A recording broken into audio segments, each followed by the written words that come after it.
public, motorists, motorcycles, etc. You're not going to endanger the general public. So if you want to get in a pursuit, this is the type of place for safety for not only the officers but for the general public. Now we see the vehicle behind going extremely slow. You're down in the low 20s.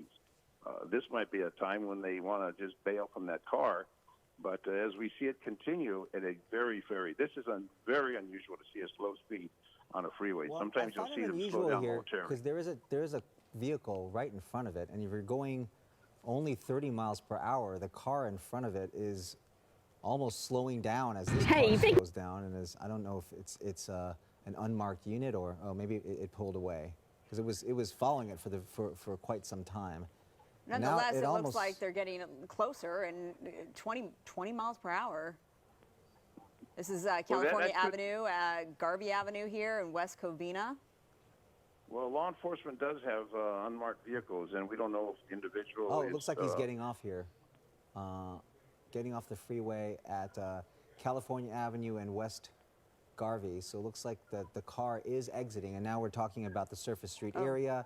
Stopping there, slowing to a stop as it gets onto this road right here, South Vincent Avenue, with those CHP officers still in pursuit. And we're still looking at lower speeds here, 20 miles per hour, and pulling up now at an intersection, or at least traffic coming to almost a complete stop. So Dennis, what do officers do in this situation? I mean, here we are, stopped.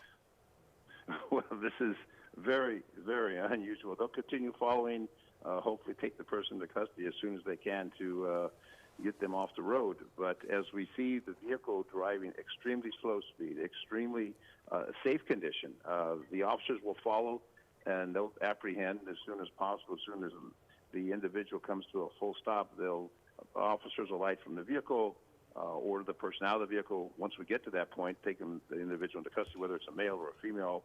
We can just define him now as a suspect, but we've got plenty of units there. I think we've got LAPD air unit overhead assisting with this. You'll see local jurisdictions start to show up, but the CHP will maintain control of this pursuit. They're the primary agency. They do have authority throughout the state, whether it's on a freeway or a surface street, so they'll maintain control of this pursuit as the primary agency, and they may be joined by the local agencies as they pass through those surrounding communities. Okay, so now here we are on the last major intersection, West Covina Parkway and California Avenue in West Covina. So, I mean, this has to be the most maybe polite pursuit that we've covered in some time. Nonetheless, it's still dangerous because this person is not, we don't know what this person's capable of, why he's, or he or she, the suspect, is not obeying officers as now we come to a stop. We don't know how many people are actually inside this Honda, this two-door silver Honda. I think it's certainly what makes it a little bit more unusual is that this driver seems to be obeying a lot of the traffic rules, and it's not typical of what we see for police pursuits. If you're just joining us now, we want to welcome you to the Fox 11 News at noon, an extended edition as we are covering this police pursuit that just got underway about a half hour ago in the Mid-City area on La Brea and the 10 freeway. We are told that there was some sort of an accident or a collision involving this silver Honda and a CHP cruiser, and the driver of that Honda continued to go along the 10 freeway. It went through the downtown area and then now got off on the surface streets in the city of West Covina, and now it does look like the driver is taken off here 43 miles per hour down West Covina Parkway with several police cruisers from the CHP now in pursuit of this vehicle. Dennis, what'd you just make of that? There they were stopped. One of those unsuspecting drivers just got out of the way because clearly saw the number of police cruisers behind them at that stoplight. And then now it seems that this person is more determined to get away, going, you know, just as fast as he or she was on the 10. Well, what we know is the sirens are blaring. We got the lights flashing. There's no question that the officers are behind. You might find the local agency, and I don't know if the local agency is now behind as the unit directly behind the suspect's vehicle, but clearly the driving pattern is very unusual, very bizarre. Stopping, not going through red lights, driving in a rather careful manner. I think that what we have behind there is local agency. If I'm not mistaken, there's two black and whites behind her. I think a local agency. Then you see the CHP cars also involved. The local agency is going to know the streets a lot better than the CHP. Obviously, CHP maintains on the freeway. Not that they don't have familiarity, but much more familiar with the local agency. And I think they're now taking over the primary, but the CHP will remain. So this driver is definitely acting in a very, very unusual fashion. There's no question the sirens blaring, the lights flashing. They know something's going on, but nevertheless, they keep on driving like it's just a regular day, driving out, going to lunch on a casual atmosphere out in West Covina. It's very, very unusual. Yeah, there's local police, that 09, the shop number 09, that's the local agency, West Covina Police Department, now behind, along with the CHP behind them. And some information that we are getting from our assignment desk here, that an officer telling us that this person sideswiped a patrol car, and that they always need to assume, and you can speak to this, Dennis, that there is more than one person inside a vehicle in a situation like this. You can always assume that. You always assume the worst. They could be armed. They could have committed any type of crime prior to that. The fact is, you sideswipe a law enforcement vehicle, you think the conscious person would stop and exchange information. It's not a lengthy investigation. They take photos, they do the report, you're on your way, unless they're under the influence of alcohol, drugs, marijuana, whatever the case may be.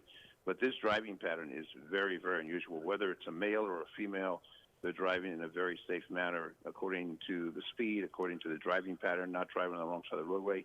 And we know over the years we've covered many pursuits, whether on the wrong side of the roadway, over the center medium, making U-turns, all types of behavior, driving the wrong way on freeways. But this is a very, what you say, controlled pursuit with a number of vehicles, and I wouldn't be surprised if that individual is going to claim, I didn't know anyone was following me, which is a little bizarre when they think that after they initially sideswipe a law enforcement vehicle, because vehicles are distinguished by the color of the vehicle. So this is very unusual. The windows are up. We know the driver obviously is not paying attention, just going on their normal pattern. We don't know what their motivation is, but we do know, and we can speculate that this is going to continue until they're apprehended. I don't see damage on the vehicle, so it must have been a slight impact between the suspect's vehicle and law enforcement vehicle, not like you see the fenders or the side or the rear. So it must have been on the passenger side, minor damage, which would not indicate any reason to flee the scene. And whatever their motivation is, they're just getting deeper in trouble, evading the police. This is another violation against them. They're driving in this particular fashion, not yielding to emergency vehicles. We're seeing from the air unit the vehicle, but we don't see a lot of damage to that vehicle. All right, now in some kind of a neighborhood here, this is Shady Dale and Farlington Street. We saw them go through a couple of cul-de-sacs there, and still driving through a neighborhood area at a very slow rate of speed. I think that is what's, for all of us, what has appeared to be bizarre about this pursuit is that this driver appears to be trying to obey the traffic rules and almost pulling over here. This acting is as if nothing was going on. Shadydale Avenue and West Randall Way in West Covina. The driver comes to a stop. I'm surprised, Dennis, that one of the vehicles doesn't try to box this car in so that the car doesn't continue on this track. But now the officers are outside their vehicles, the door is open, and they're obviously trying to communicate and get into contact with the driver. Well, they want to remain behind if the person does have a weapon. Again, they don't know if there's a weapon in the car, multiple individuals in the car. They don't want to expose themselves to any hazard or any gunfire. The reason they want to remain behind, the vehicles that they're in, the law enforcement vehicles, have protective equipment within those vehicles to protect the officers, the personnel. They will approach in a cautious manner. They'll use maybe non-lethal if they need to extricate the individual from the car. They have stopped. Now we have the standoff. But as you see, the officers will approach, and we've got the primary agency now, the local police department, which they have equipment. Drivers out showing arms, it looks like here. And a piece of paper of some sort. And some sort. It looks like it could be a woman here. And this is really always just a critical point when a pursuit comes to an end. The person now out looks like a female suspect holding up a piece of paper with both of her arms. She's barefoot, and there she's taken into custody as she walks out. And Dennis, that's not what you are supposed to do. I mean, it's a good thing that she's out of the vehicle and now in custody, but that's not at all what you're supposed to do. No, you don't want to